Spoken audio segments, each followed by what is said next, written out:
Hello and welcome to Learning About Key Pitfalls to Avoid with Virtual Classroom Design and Facilitation with the amazing Joe Cook. My name is Roger Corville and welcome to another episode of V2's Thought Leader Conversation Series. Our focus today is this.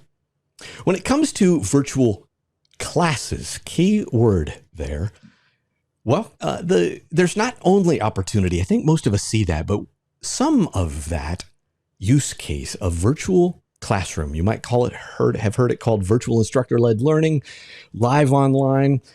There's a bit of complexity that will bite you if you're not paying attention. And that's where the voice of experience comes in. You know that here at V2, we specialize in production related to dialing in your use case with whatever platform we happen to be implementing for you or with you. And today we're going to talk about one of the two most complex of those use cases being the virtual learning, virtual facilitation kind of scenario. And of all the moving parts, the opening question on the table, of all the moving parts, the question on the table is what are the most foundational pitfalls that bring virtual classroom designers and facilitators to their knees? Well, today I'm really, and I mean really blessed to have none other than my old friend Joe Cook here.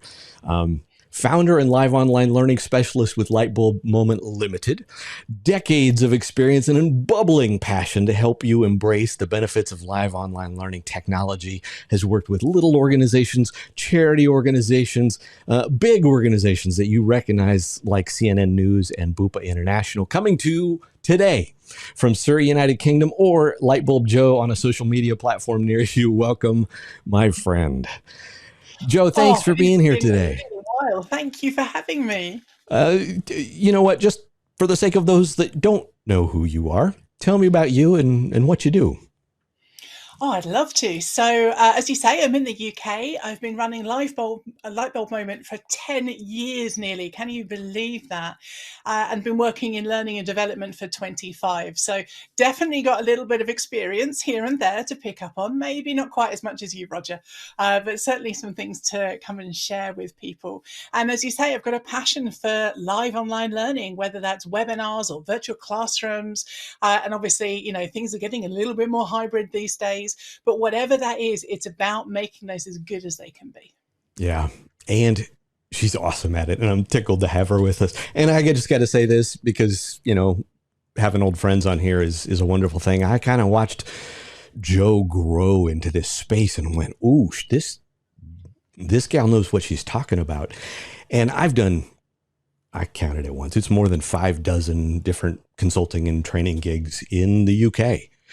And yet had never been there until 2019 and had the good fortune of spending a little coffee time with Joe sitting in Heathrow Airport. So what an utter blessing that was. Let's get to our focus question of the day, or at least to kick things off. What's the most foundational thing that people miss when they're trying to get the most out of live online learning technology?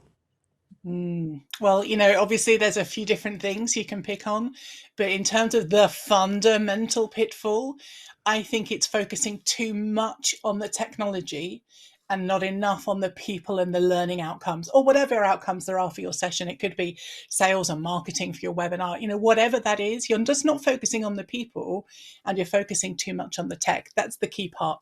I think we're done now. Can we finish early, Roger? Another coffee? Yes. Oh, wow. Thank you very much, everybody. Well, you know, and this is why I love Joe's approach, right? Because, and I'm sure you've had this too, Joe. Someone contacts you saying, hey, we want to learn about virtual classrooms or presentation skills online or something like that.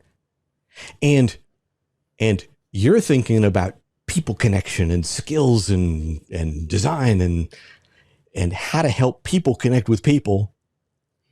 And they're thinking, oh, how do I use WebEx or Adobe Connect or whatever? I'm just curious, is there a pattern that you have seen over time when people ask one thing, but they mean another, or there's a question that people ask and there's always a question behind the question? How do you see, what do you see kind of beginning at the beginning? What do you see when people first come to you and where, you know, in terms of where they're at? So there's a few different threads in there that we can pick up on. One element is what has changed over time. So what were the conversations I was having in 2019 versus post-pandemic, or hopefully post-pandemic, what are the conversations we're having now? So those conversations have changed, and the technical element, like the learning, the platform stuff, has changed in that time. But the other element as well, I think, that comes along with that is what do people think they need? So the conversations we used to have and still have is around, my people, my team of trainers, or whoever it might be HR, might be sales, whoever, they need more confidence in delivering virtually. That's kind of the big question we get, is we want more confidence. And obviously it's like, how do you measure that? What does that mean? How is that going to impact your team? All of those things.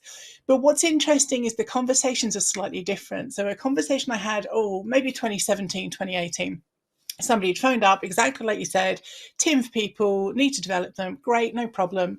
And then they said, when can you come to the Oxford branch and in the office and teach them?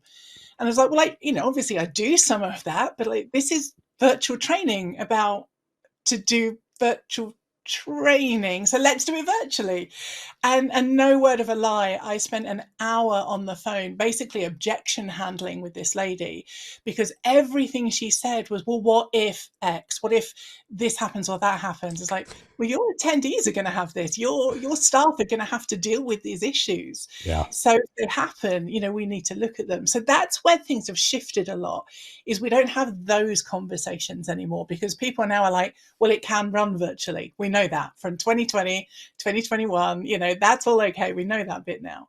So I think that bit has changed. But with regards to the tech piece, again, 2017, 2018, 2019, our courses included a whole session on this is how to run whatever platform. This is how to load your slides. This is how to share your screen.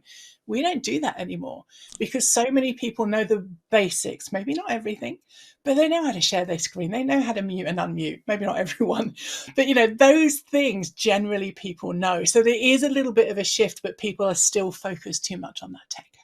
Yeah. The last couple of years saw really two big things, I think, that accelerated exactly what you're talking about. One is everybody just got forced into it, whether they wanted to or not. Yeah. And that meant there was a whole influx of new people who were probably in what technologists would call the late adopter category. And all of a sudden it was like, it was kind of like the early part of the market all over again for certain segments. But you're right. I mean, people can mute and unmute, and they kind of figured out some of that. But how to connect, right? Meaning people have been using conference calls for a long time, right? And still that there's when it comes to adding some of those additional elements in terms of, wait a minute, how do we really facilitate attention and cognition and those kinds of things? There's a whole new crop of folks, which you addressed, by the way. If you're not watching, look at the screen right now. I'm going to put Joe's email up. And Joe, I want you to tell us how to get a copy of your white papers, because I'm about to reference one of them. Tell us a little bit about the research that you've done this year. You've done a couple of them, and then we'll come back to that perceptions piece that we were just talking about. Okay, well, thank you very much. So, I mean, in a nutshell, we did a research paper where Jane Daly and I actually went out and asked people, what do you like? What do you hate? What do you find about virtual learning? And it wasn't so much we wanted people's preferences, because, we know preferences are different from what people should do. My preference is to eat cake, but we can't do that all the time. So we know there's a difference there. But what we wanted to find out is, what's the impact on someone when I do this in my virtual training? What's the impact on you? And is it making you tired? Is it frustrating you? And all of those things. So people can find that at virtualresearchinsights.com. And the other paper that I did was with Laura Overton, and we had designed a hybrid conference with the whole point on connecting our audiences, as opposed to somebody online just watching a live stream. And so the case study is about all of that design and that vision and the values that goes behind that. And you can find that on our website, lightbulbmoment.info, and you'll find it on there somewhere. Beautiful. Well, here's why I asked that, because there was a section in there that I found kind of interesting, since we were kind of kicking things off with perception and probably the lead into planning in advance of design and facilitation. But I was curious if this struck you. One question was, what stage do you perceive your organization is operating at when it comes to virtual or hybrid learning? And half thought they were in the intermediate category, and another quarter in the basic. But then the next question was, my organization is clear on the best practice principles for virtual hybrid learning. And 2/3 went, nope. Yeah. That seemed like a little bit of a disconnect. How do you interpret that? Tell me a little more. Yeah, and there's some other disconnects in there as well. We've got a question about how confident and capable are you to actually go and design and deliver stuff. And there's a mismatch there as well, which I think is some of the Dunning-Kruger effect coming in, which is kind of, we don't know what we don't know, or we get over confident at something. And you know, there's a great meme on, I don't know, Facebook somewhere, and it kind of goes, it's all about kind of, I don't know what I'm doing, I got it, it's easy, oh, it's not easy, oh, and oh my god. And so it's that kind of effect that we have with any kind of new skill, any kind of new technology. So yeah, I mean, to turn on your average platform, share your slides, unmute, that's relatively easy. But to do it with confidence, to do it with panache, and also to do it where, as you're saying, you're connecting with your audience as real people and not just, there's nobody at the other end of my computer screen. You know, that is a skill we can learn, but it's what we can learn because if we're trainers or presenters, or we've done any work in that area, we're layering skills on top of what we have. It's not like, get rid of that 20 years of training you've done, here's a new skill. It's about adding more to it. And I think you're a huge proponent for that as well. Yeah. Well, and you just made me think of, when you were kind of describing that meme of, oh, I got it. Oh, no, it wasn't as easy as I thought. Dan Pink makes a great case is it Drive? I'm trying to remember which of his books. I love Dan Pink's books, but about the asymptotic nature of learning, of mastery, and the more advanced someone is in their mastery, the less they might take away from the learning session, but they're going to do way more with it, right? Because now it's like, oh, I see the impact of that little thing, and they can go make hay, as opposed to the nature of somebody who's brand new going, oh, wow, I've never pushed the button to go into a breakout room before, or something like that. Just out of curiosity, where do you see breakdown? If people know how to screen share and turn on their camera or unmute themselves, are there areas in the process of using things that, when we're thinking more in the planning and design stage, that we need to think about in advance in terms of how we then design? Where are people struggling? I think it comes back to that technology point. So if somebody's at the stage of, okay, I can open up my platform, I can share my slides or share my screen, I can unmute, I can, there's chat kind of going on over there somewhere. That's a very different level from, I'm doing a couple of these a week, I can follow chat whilst I'm delivering, we've got polls, maybe we've got some breakout rooms. So there's a comfort level with the technology, and we have to focus on it. It's the tool of our job. But beyond that, it's around the design and the delivery of this as a modality in its own right. Because what we do face to face is not the same as what we do live online. Completely different idea for you. My dad used to have a Volkswagen bus, I think you call it in the States, but a Volkswagen van. And the basic concept of driving, of, clutch and accelerator and brakes and gears, that's all the same. But when I drove that van compared to my car, that was very different. The wheels were under me and not in front of me, so I had to turn at a different time. It had a huge turning circle, so I could go really tight, even though I was in a big van. Those things I had to learn, even though I knew how to drive. I knew all those basics. And I think this is the thing. All the time you're thinking about the wheels and the turning circle, you're not just getting on and driving and making sure it's a smooth drive and you get to your destination.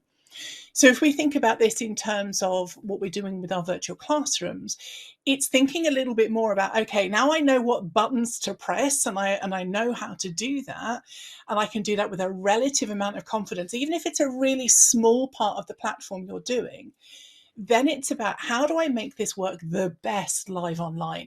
We can't see each other. We might have webcams, but it's different. So this is why I say we have to layer on those new skills, because things like, well, I can't see everybody, or they're all kind of tiny little webcam screens. But what I can do is see what people have put in chat. I can see what they've put in a poll. I can see what memes or animated GIFs they've used in Teams, or I can see what they've written on my whiteboard.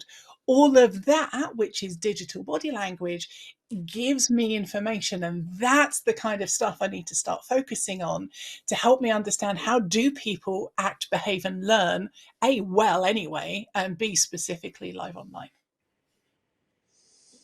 I love car Oh, I can see you analogies. thinking. Oh no, I could talk to you for hours.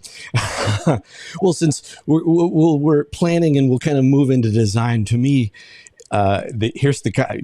Feel free to steal this. Anybody can steal this, because I want you to take something here that Joe says today and go back to your organization. And if you've got one little thing, sometimes that can be transformative within your department or division. My favorite car analogy is this, which is a pickup and a minivan will both get you to the store to buy milk. Yeah. But arguably one is a lot more elegant than the other when it comes to hauling children or gravel. And yeah. Right. And if all you're going to do is info barf over PowerPoint, any platform will work, because you can talk at people and over PowerPoint with anything. And sometimes it's those little details where it really comes alive, right? And you don't need to do virtual reality or artificial intelligence to wow people. Sometimes it's that one little, I call it a +1. One little thing goes, oh, I've never seen that before. Yeah. And I think to the point that you'd made, Joe, sometimes thinking through what you'd want to do, not just at the goals level. I mean, in a sense, we all think in terms of what is our learning objective, or what is, if we think about Kirkpatrick's model, what is the outcome for the organization at one level or another? But then bringing that down to saying, well, wait a minute, how do we connect with people? And then how do we then adapt that for this new room, right? You wouldn't go rent a room at a local conference center or at the local hotel and think your work was done. In fact, you wouldn't even think that was the most important part of how you're really going to run a great class. And so the question is, well, so let's talk about running a great class, not just about how to set up the chairs and where to put the snacks. Yeah. Just out of curiosity. Go ahead. But there are equivalents. Yeah, I mean, there are equivalents. The way you set up your conference room, whether you have tables or rows or people facing the front or facing each other, whilst we don't have that exact equivalent live online, and sometimes there are equivalents and sometimes there aren't, it is about thinking, well, how do I want people to interact with each other and with me? Is that with more breakout rooms? Okay, so that's like setting the chairs up with tables. Or is it that I'm giving a lecture or a presentation, which can be great, and then I'll use a different software or a different platform? Or is it that actually I want people to get really involved in this experience? Maybe it's a real behavior change that we need to impact at work. And therefore, we need to look at the experiences people have, and that impacts our design. And good learning is good learning. It doesn't matter on the modality. Wolf Alheimer has kind of published stuff on this. But it is about, how do I make the most of, if I'm in that conference center, how do I set those chairs up?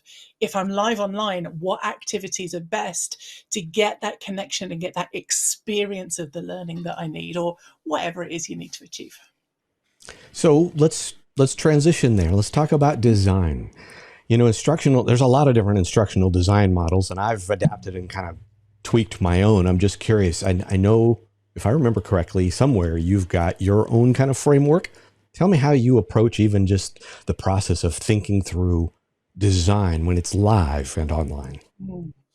So at its most basic, we follow Cathy Moore's action mapping, which we love, because it's all about what do people do at work. So it's not, here's the history of the telephone and how Alexander Graham Bell invented stuff. It's how do you transfer a call? Which buttons do you press on which phone? That's what people need to know. And I love that another part of Cathy's work is about, is it really training? Do you need training? Or is it actually the system's broken, or people need a process, or, you know, whatever it might be? So that's kind of where we start. But after that, it is about making sure that everything is about engagement and about being learner focused. And I've written a blog on this recently. Learner focus is a really interesting one. So I went on a course recently. I'm into kind of painting and artistic stuff. And guess what? I forgot my paintbrushes. I mean, who does that? Going on a painting course and forgets their paintbrushes. It's ridiculous. But I did. And we needed a specific size 2 paintbrush, which is kind of tiny. And the instructor was showing us how to paint trees and whatnot, absolutely great. And he lent me a paintbrush, which was brilliant. But he lent me a size 3 paintbrush, not a size 2 paintbrush. And there's quite a difference when you're trying to paint really detailed work. And it was interesting because if that was me, I would have given the student the size 2 paintbrush and I would have demonstrated with the size 3 paintbrush. Mm-hmm. Or I would have said, hey, can I have that back for demo? And then I'll give it to you again for practice. And I think that's a really interesting part about learner centricity. We can think we're learner centered, but how are we really focusing that learner? And that's what our design kind of process is all about. I'll be honest, I'll write something and I'll write 3 hours of content for a 2-hour interactive session. So I still do that and make that mistake too. But then it's like, okay, well, I'm not cutting material just to cut it, but what should be pre-work so that we can really focus on the interaction in the session? What should be resources afterwards so that we talk about a concept, but I'm not asking people to memorize details, or I'm not just talking through 7 bullet points for the sake of it. Oh, Oh my gosh, we need a sound effect for that. Okay, here we go. Repeat. I am going to put a big fat exclamation point behind that. Say that again. We do not need to talk through 7 bullet points of detail. Oh, that is for the resources. That's for the handout. That's for people to refer to. Like compliance training is another really good example. I worked in the insurance sector, and none of the compliance stuff I worked on in the detail said, you must train people and test them and give them a boring session. It just said your salespeople or whoever need to be able to demonstrate proficiency with X. Now, how you decide to do that is kind of up to your organization. So this is what I mean by being learner centric. This is what I mean. This is what impacts the design, is what can people be saying in the session instead of me, and doing in the session instead of me. I got that from Cathy Moore. That was an amazing point. Yeah. Because that's when our sessions come alive, and she's amazing at that, as opposed to doing a lecture or a presentation, which can be great, but maybe you should do that as a video and people watch that when they've got time at 2 times speed if they want to, or half speed, and make notes if they want to, and then come to the session and really use that time that is a gift and use it for embedding that behavior change, discussing things, having those experiences and those activities. Yeah, I think you've got me on my soapbox now, Roger. Oh, good. We're going to, just so you know, everybody, with this interview will end 4 hours from now. You know, you bring up a really good point. And to me, if there is a common mistake around that, it's that we as trainers think that we're in the stuff business instead of the motivation business. Mm-hmm. If I can just interject a point there, because one of the things that you said to me is overlooked more times than I can count, which is, what am I going to give them afterward that they can reference back to, right? What I need them to do is understand the why and the how and the what in a way that helps them, their brain, put together the framework or the taxonomy and know what they need when. Now the question is, since I'm not going to remember it all from that 1 hour we had together, where do I go find it when I need it? right? Is that on the intranet? Is that something that they have on their mobile phone? I'm working with a client who's, wants to then do those follow up in little short videos that are mobile phone friendly because they got people in the field. And oh, by the way, they're not going to be sitting in front of a big fat browser when they're in the field, right? They need an answer right now, and they need to be short. So my version of that, I was working with an organization doing compliance training around scaffolding, the stuff that's outside of buildings. When you see a building being constructed, and there's scaffolding up on the outside where people outside work. And, frequent question, what do you do when the, content is so boring? How do I be engaging when, like scaffolding? What's, her point was scaffolding is kind of boring. And I'm like, is it boring to your audience? And I'll be honest, I literally said this. I said, there is no such thing as boring content. There is only boring facilitation. Mm-hmm. And she's like, oh, what do you mean? And I'm like, well, who's interested in the outcome? Back to your point about learner centricity. Who's interested in the outcome, and what are they motivated by? And she's like, well, I'm like, who's going to be in the audience? Well, lots of people. Well, okay. So first, salespeople. Well, what do they want? Well, they want to make money. Well, how does your compliance training help them make more deals or not lose deals? Oh, I'm like, how about executives? What do they want? Better top line, lower bottom line. How about the compliance department or legal? Well, they want to reduce risk, right? Because somebody falling and breaking their leg is a big deal. What about the people on the scaffolding? They don't want to fall off. Right. All of those kinds of things. And this works for me. And I know you've kind of got your own versions, but it's like the so what statement. Well, this is the thing. So what that means to you is whoever it happens to be. But to your point about learner centricity, and I'm going to have you even continue to riff on that. Where and how do you coach people when you're working with them, whether you're doing the consulting and the design for them, or you're coaching them on that? I know you do a number of things. How do you help them get into the heads of their learners so that you can be learner centric? Yeah. So it's asking those questions like you just did, which is, to take Cathy Moore's point, what do people need to do at work, whether it's sell the scaffolding or build the scaffolding correctly so nobody falls off, is like, let's focus on that bit, because we don't need when the scaffolding was invented. That's the bit we don't need. And then it's about just going through an iterative process of the so what. And it's helping them look at, okay, great. So you know that we want builders not falling off scaffolding. We know we need to teach them how to use the connectors properly, or whatever it is that they do when they build scaffolding. So what are the component parts of that? Can we send them things ahead of time? Are there videos? How can we get them involved and engaged? And then it's around looking at kind of the content they've got, because usually clients have some kind of content. Either it's something from face-to-face that they need to kind of develop, or it's at least a draft of what they think is going to work. And it's looking through those bit by bit and kind of unpicking it. And one is a kind of like, that looks like a wall of text to me. Is that presentation, or is there stuff there that I'm not appreciating? And 9 times out of 10, it's like, oh, well, that's what the trainer delivers. I'm like, okay, we can work on that. And then the other part is whatever questions and activities they have, looking at what's the best way that can work live online. So, everything from kind of games and jigsaw type things like, well, how could we do that on Jamboard? Or what have we got in Adobe Connect that we can put in a pod that will work, or whatever it might be. And making it as simple as possible, but still achieving those outcomes. But it's asking the questions of, what will this mean? What will they think? What do your users need?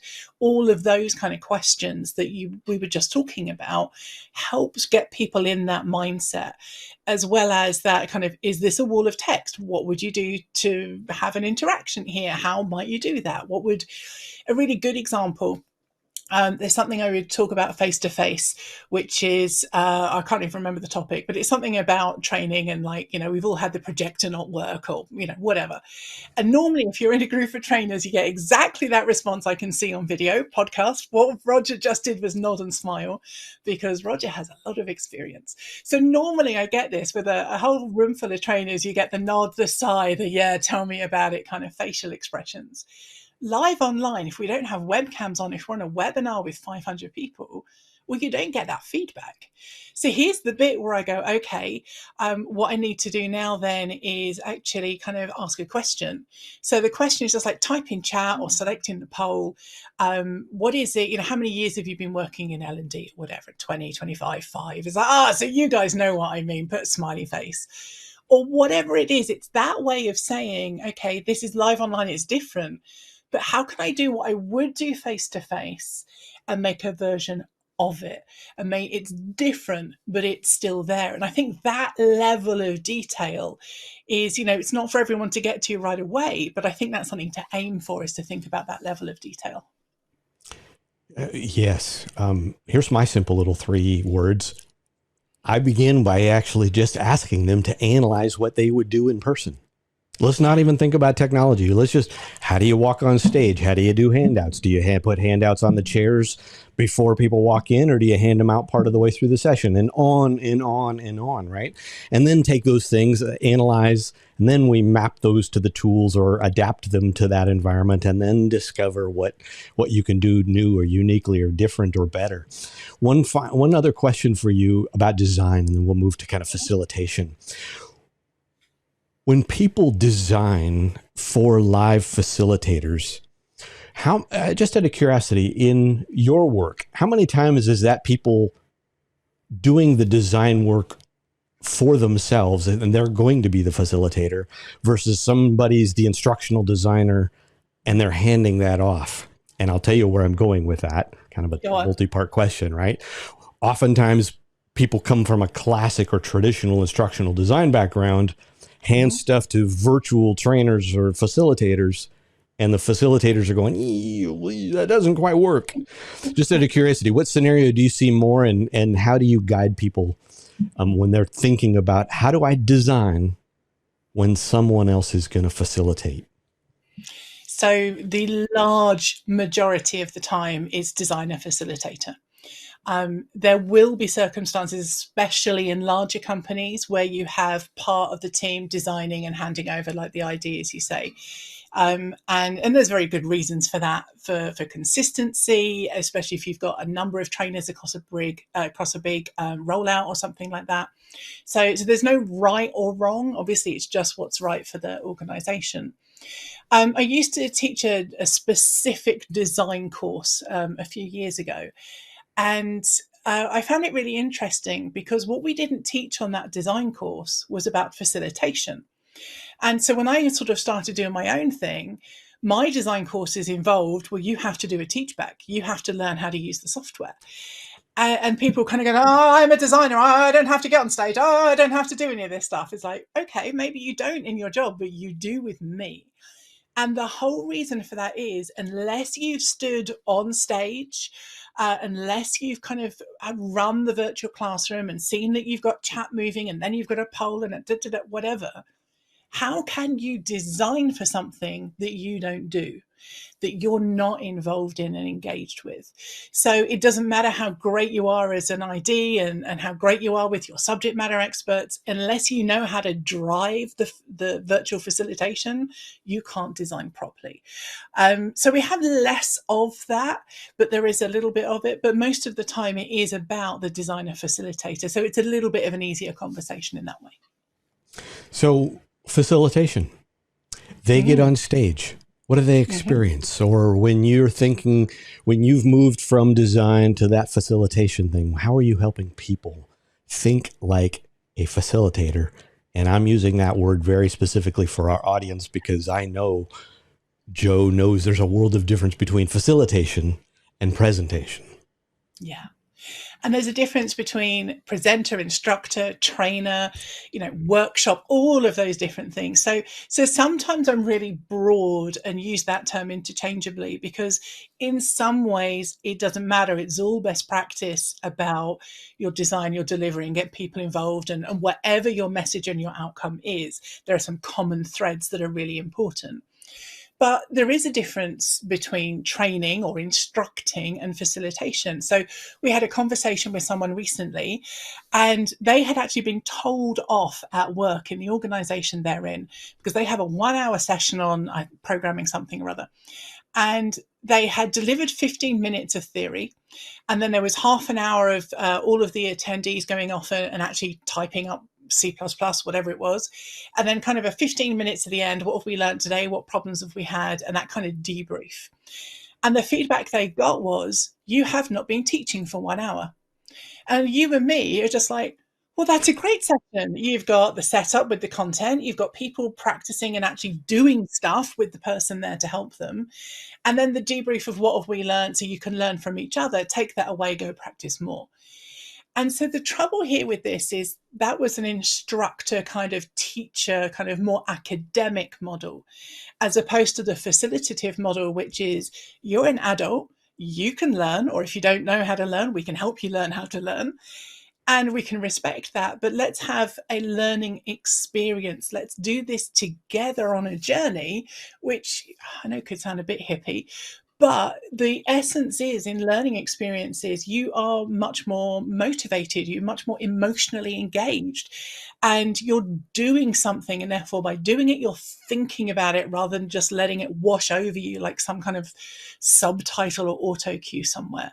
And all of that is really important to people's learning. And that's why the sessions that I kind of teach people, it's all about, yes, use the right tech. Like you say, let's start with the simple tech. Let's start with what we do face to face. But then, well, actually, what is it that we would do to make sure that somebody can get to grips with this? Is it a question? Is it a discussion? Is it a breakout room? Can we do something practical somehow? And that's the important part. And it doesn't matter whether you're face to face or live online. Those are the same things. It's just about tweaking how you do it, which I think is really important. Talk a little more about that. When it really touches down at the tactical, practical level, right? Most of the time, our problem isn't being able to put something on PowerPoint and open our mouths, right? It's in, how do I ask a great question or design an interaction that helps me move the ball down the field? Would you agree? Is that one of the places where that tends to fall down? Give a practical example of Absolutely. I still an do exercise. Yeah, I still do that today. So I was writing a webinar today, and we had a question that was something like, as we were talking about engagement, tools, activities, the kind of thing we're talking about now. And this was the second draft, so we're very early into the process. But the second draft question was something like, what tools and activities are your go-tos? What are your favorites? So then I was discussing this with my business partner, Mike, who's also my brother. Good fun. And it's just like, what are you kind of expecting the answer to be? Are you expecting kind of people go, oh, I love chat, or I love polls, or I do whiteboards all the time, or, something like that? And then we were going to unpick, is it the right tech? Should we do something different? And he's like, yeah, I think so. And I was like, I don't think that's really where we're going with this. I think the question we need to ask is much more about, how do you design this? How do you choose the tech, or whatever it was? So it was really focusing on what's the point we want to get across? What's the learning outcome? The learning outcome was much more about, what is the right tech for the job virtually, as opposed to what would I normally do face to face. So this wasn't about which virtual tech is my favorite. That wasn't the question. So therefore we asked a better question. Therefore, actually the after stuff that I said, where, you summarize, you expect certain things, you go, oh, great summary. Here's my slide that says these 3 things are probably what you said. Then that became slightly better and slightly different. And then the follow up from that was slightly more focused, because you have to focus on that one question and what you think people are going to answer. And then it's about, how do I ask that? Do I use chat? Do I use another chat window if it's Adobe Connect? Do I do it as a word cloud? Is it a poll? And all of these different things, because you need to give people the opportunity to get involved. And that word opportunity is really important. Not everybody needs to be involved in every single thing that you do. And also you need to look at, well, what's the right tool? If I do a poll, for example, then I'm going, right, option 1 is this, option 2 is this, and so on. Well, that's my wording. That's my choice. That's my thinking. It gives a lot of bias into the options. Whereas if you do it in open chat, people can type anything. And that's much more valuable for them and for me. So I think there's a little bit more detail there. And that was just around one question, let alone what was going on in the rest of my hour. I'm just going to own this. I said, let's move into facilitation, and I took you back into the design area. But I'll just so put it symbiotic. Well, I know they are, and actually, and you handled it beautifully, because if you are listening to this, I want you to hear how important purpose is before process and tech, right? And one of my points of angst in the industry for a long time has been, you should be be interactive, use a poll. Well, to me, that'd be kind of like standing up in front of a room going, "Hey, how many of you are taller than 4 feet?" Everybody puts up their hand. All right, now let's go talk about if it doesn't relate to moving, advancing the cause, or engaging the brain in a particular direction or something like that. Just doing something to be interactive is wasting people's time. Absolutely. And I'll let you into a secret. I don't use many polls. I don't really like polls that much. They're great, especially on webinars when you've got more people and stuff like that. They can be really great. But in my live online learning sessions, I hardly ever use a poll because it's just so restrictive. So it is about that right tool for the job. Absolutely. Yeah. Polls are great for quantitative responses when you need to be able to capture that. All the major platforms capture that. And so you can know exactly 38% answered one way, which is sometimes useful. But broadly speaking, and frankly, that's easier and better online than it is offline, right? Show of hands, you're guessing it, whether or not that was 38% of people who raised their hands. But broadly speaking, yeah, being able to be in dialogue, which online is in-person dialogue can only happen sequentially. One person talks at a time. Online, it can be simultaneous. 30 people can all type something into chat, and you can read 4 to 7 times more quickly than people speak. And it's a beautiful, not better or worse. It's different. Yeah. So what do you got to get right? Presenting online or facilitating, or we'll just kind of use present, facilitate, instruct, train synonymously here for a second. What do people need to get right? You kick off a session. What do you got to do? I think it's the engagement with the audience. So like you say, it's, it is at the most basic, engage your audience, use a poll. Okay. That's a great place to start. A lot of people have heard the 3 to 5 minute rule, or recommendation is the word that I use. Our friend who I won't name says that all the time. And unless I'm missing something, there is zero evidence for that. Yeah, I haven't seen any evidence for it either. And I'm a big evidence-informed kind of person. I really find that important. But there's also experience is really important in this as well. And I think it's about attitude and approach. So this is why I say recommendation. I don't make it a rule. Yeah. Because sometimes, like today, people aren't involved in what we're doing. People aren't typing away in a chat window. They aren't asking us questions. But hopefully, fingers crossed, they're engaged. They're thinking, they're enjoying what it is that we're doing. But when we're looking at this live online, I think that 3 to 5 minute recommendation is an important attitude shift. So, for example, when we usually present this to people, we get them to do a bit of pre-work about it. We do a bit of homework, and then we come into the session and go, well, what do you think? And the typical answer is, well, I've got so much content, I couldn't possibly do an interaction every 3 to 5 minutes. Great. We've just identified your main problem. Exactly. Other things are, well, interaction takes too much time. You know, there's the whole question of, well, what is an interaction? I can't do a breakout every time. It's like, no, that's an activity. An interaction is green check mark or type in chat. So it brings out a lot of these different things. So, you know, if people are saying, I don't have time, well, then you've got to look at your content, because if you're doing a 1 hour talk at people, that could be a video or whatever. And so also the other thing with that recommendation is it goes back to that learner centricity, that if you do it right, and obviously we teach them to do it, make sure it's meaningful and it's applied to the learning outcome and all of those things, then what you're doing is you're putting the learner experience front and foremost of your design. And there is evidence around learning experience. Mm-hmm. So I think it's a shorthand for that learning experience, which is really important. Because then you're focusing on what do they do at work? And if I interact every 3 to 5 minutes, well, I've got to ask them a question about something. I'll get feedback about what people are learning. So I'll know if I get one-word answers, group's a bit basic. If I get paragraph answers, great, they know their stuff. We can move on or have a deeper conversation. So it rolls into all of this stuff around feedback, around learner centricity, and about laser focus of what your outcome is for that session.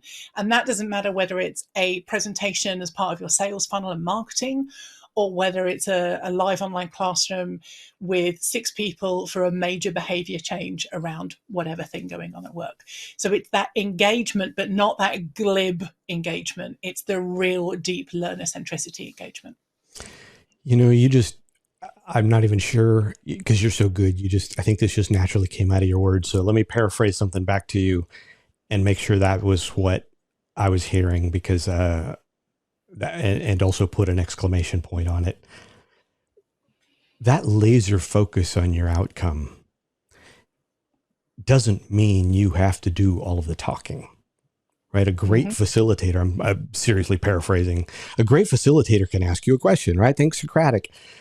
Can ask you a question, can ask you another question, and somebody goes off in the weeds, and okay, you ask another question, and you keep bringing people back because you know clearly what you need, where you need people to get to. Would that be accurate in terms of representing what you were just saying, or one aspect of what you were just saying there? Absolutely, because that laser focus on your outcome should usually be, what is it that these people need to do?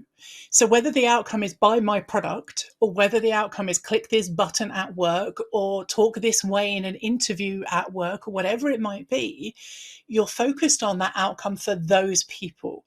And therefore, you're going to be focused on what's best for them to achieve that.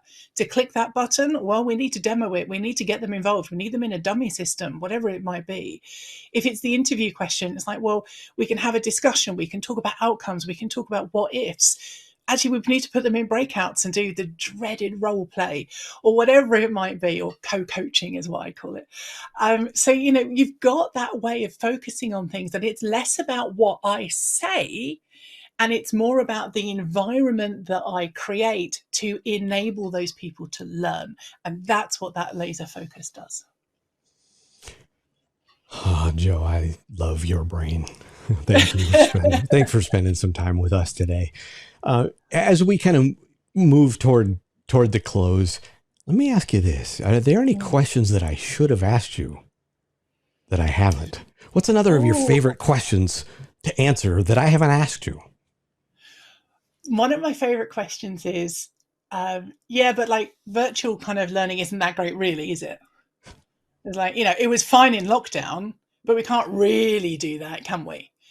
So yeah, that's one of my favorite comments or stroke questions, is that it kind of gets me go, calm, don't slap them, it's fine. I know. When I'm feeling a little snarky, I say, well, you know, I'd rather be with my fiance in person than talk on the telephone, but that doesn't mean I don't talk on the telephone or send a text message or use email sometimes. Each modality has its place and its purpose. And I think it's about, a lot of people kind of went, 2019, we can't do our training virtually. We just can't. We have to be face to face for XYZ reasons. Absolutely fine.